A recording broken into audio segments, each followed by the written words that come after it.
Welcome to Kya Hora New Zealand. The COVID-19 lockdowns brought community cultural and sporting activities to a standstill. But with New Zealand now in alert level 1, events are slowly beginning to be announced. Join me today in my chat with Prashant Belwalkar, well-known organizer of cultural and sporting events in the Kiwi Indian community, who tells us how the cultural and sporting event scene is stirring back to life again, as well as what's on the cards and how the government could possibly help in the months ahead. Prashant has been in New Zealand since year 2000. He has been an active office bearer of Auckland Marathi Association since 2001. He started the Migrant Heritage Charitable Trust in 2007 and has been hosting music shows, theatre, literary events, and dance performances since then. He has also been hosting the community cricket tournament, Spirit of Cricket, since 2001 and has run a Marathi radio station called Nabhovani from 2006 to 2019. He is the founder of Garje Marathi Globals, the New Zealand chapter, and has also contributed to the Indian Weekender in the past. Hello, Prashant, and welcome to Kya Hora New Zealand. Thank you so much for having me on the show, Dave. Nice to see you, smiling, cheerful face in the morning. Same here, Prashant. Prashant, you've been busy for several years, I think more than a decade and a half in organizing cultural events and sporting events, particularly cricket in the community. How has the lockdown really affected that activity, and what have you been hearing from the community, if at all you've been, hearing a clamor for getting things restarted and things like that? So, what's your experience of the last 4 months? COVID has really put a break on a lot of activities that we were doing pre-COVID sort of stuff. For the first time in 23 years since we started this tournament way back in 1998-99 season, we had to abandon the tournament at the pre-semi-final level because of COVID. So there was no, suddenly we were being told on one fine day in March that, next week onwards, there's no social gatherings, nothing, no grounds will be allowed. So we had to, in fact, terminate the tournament and declare joint winners into that one. So it was unprecedented. While cricket is not necessarily a physical contact game like rugby is, but we have understood the importance of that, and we had to do it. This led to a lot of questioning. In fact, the community, I've had several interaction with a lot of sporting people, a lot of cultural and community members as well. Everybody is tired. With that euphoria, the first couple of days, weeks went by, and then sort of slowly that tiredness creeps in, and also the absence of, end of the day, we are social animals, so we need to see, face, touch, feel, face each other, and that's what has caused a whole lot of problem, that people realize that their way of outlet or way of expressing themselves, maybe in a cultural scenario or in a sporting scenario, is all gone. All they have now is the set of few family members and the junk box in front of them, where they can search through the streaming IPTVs. That's what was there. So yes, we did have a lot of issues, and a lot of people were clamoring for restarting, reopening, and there was a clamor for reopening. But there has also been a sense of scared to say that let's reopen, but let's not sort of go all the way about. So there is that uncertainty still within the community as to how far can we go. Yeah. So, are you planning on restarting any activities? I saw some on social media that there are a couple of cultural concerts, cultural programs being planned now. Yes, we are, and that's what we felt. That it is now is the time that, given that the community halls and venues have started opening up, and the government has allowed monitoring, albeit in a monitored way, opening up of venues. That was a big thing, because without venues we could not have done it. So we have taken a plunge and we have said, let's try to get the community back together. Let's try to get them together, including the artists. The artists were also feeling that isolation pretty much, because music, theater, or any sports cannot be done in isolation. So they were also looking at it. So we have started that activity now, and come September we will be having our first musical show, uh, so that that brings together all the artists, the musicians, and the crowd as well. And we are hoping that the people will come in numbers for that one. Yeah. How Yeah. many cultural programs have you missed in these last 4 months, which you had planned and you had to cancel?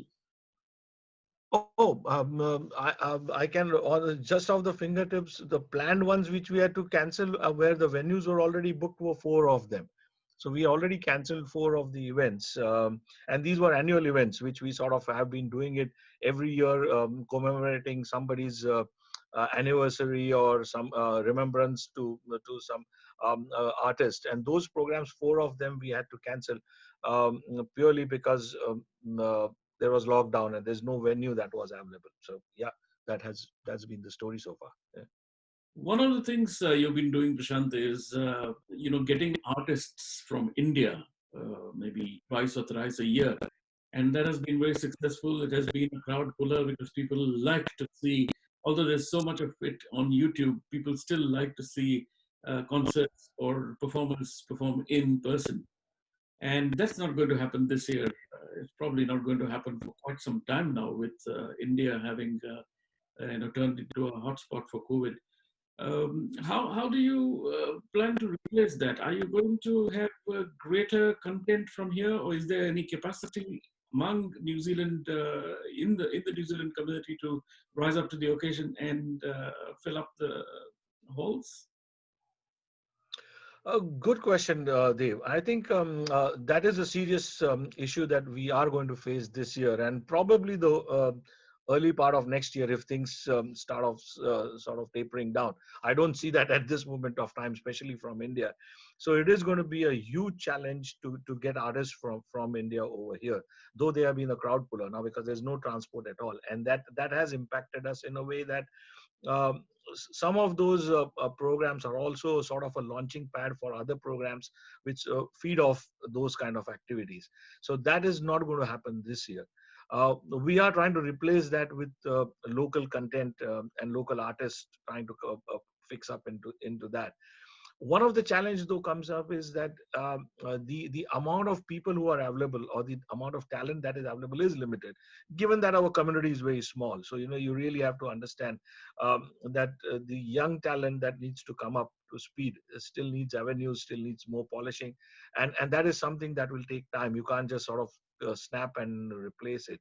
But we are trying to get that local content more up into that world. But as everything else, we're also trying to look at the online opportunity, paid online opportunity, as a source to get these things moving overseas as well as local over here.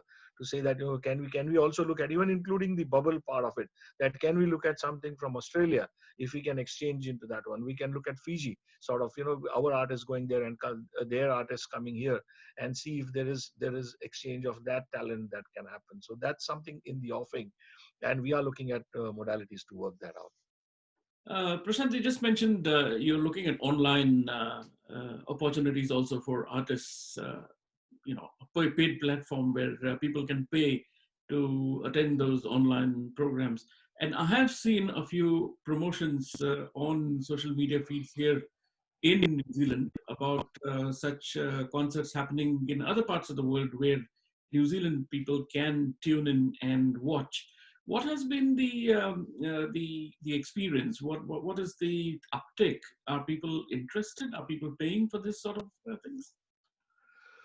That is currently a big challenge right now. One is, obviously, what we have done is, we have recently started negotiating with the artists to have programs which are suitable to the Australia New Zealand time, that is another challenge we have most of the time, because the high paying audience is in the Western world, from India's side of it. Generally they cater to their time zones, and we are left with midnight timings, or shows which are sort of recorded and available later on.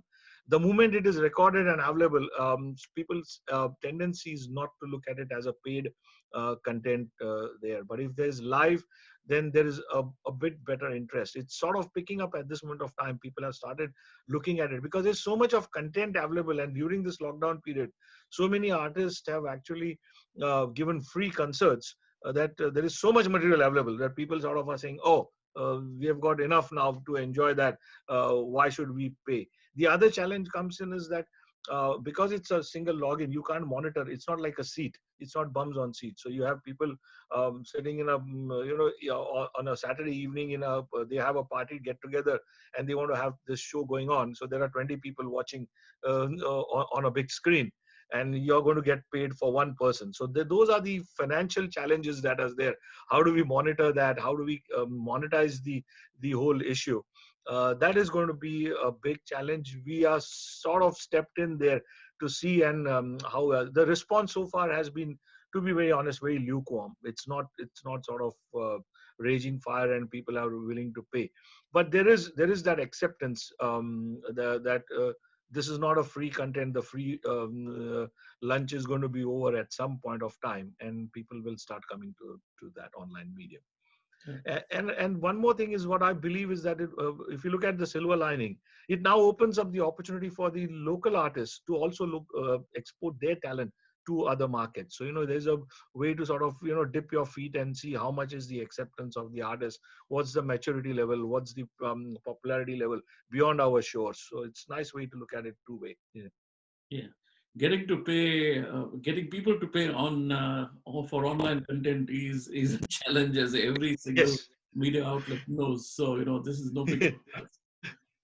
From the point of view of government support, the government has come forward to do a lot of support financing for a number of post-COVID recovery activities. Has anything been seen on the community, cultural, and sporting promotion front from the government so far? There are two parts to this. Government has tried to help the art sector through an art funding. What they have earlier through Creative New Zealand funding that they have promoted. But to be very honest, that is being limited only to according to them, the professionals, so-called professional art associations, or 80 or odd projects which were already registered with them. Now the challenge with that is, theater as such, or art or cultural stuff. Unfortunately, I'm not a big fan of professional versus amateur, because there can, what you can have is a community activity, or you can have a professional activity. Now the professional people may be paid or not paid when they do it, or when they do it in that. Unfortunately, the ethnic community activities are never registered as mainstream. So the mainstream gets most of the funding. They get to get listening, all that.